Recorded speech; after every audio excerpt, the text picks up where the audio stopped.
هنعمل العظمة دي بطريقة بسيطة ومقادير بسيطة هتشجعك انك تعمليها كتير ومش هتقاومي جمالها. هي مش هتكمل لاخر اليوم، هي هتخلص على طول. حلوة قوي. يلا بينا. معانا نص كوب من الحليب، عليه كوب من السكر، وبعد ما هدوب السكر مع الحليب كويس قوي هضيف عليه نص كوب من الكاكاو الخام ورشة من الفانيليا.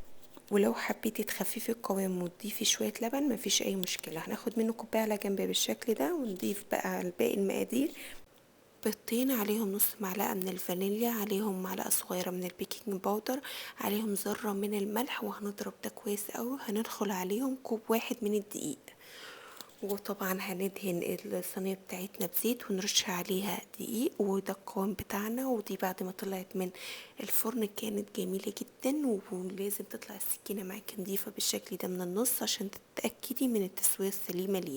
وبعد ما تبرد هنزل عليها بالصوص اللي احنا خدناه على جنب في الكوباية، وهنسويه وهندخلها التلاجة وبألف هنا. ولو انتي عايزاها تبقى قابة معاكي صغري حجم الصينية، ده بتحكمك انتي زي ما تحبي تقدميها بأنهي شكل، تبقى عالية ولا تبقى عريضة.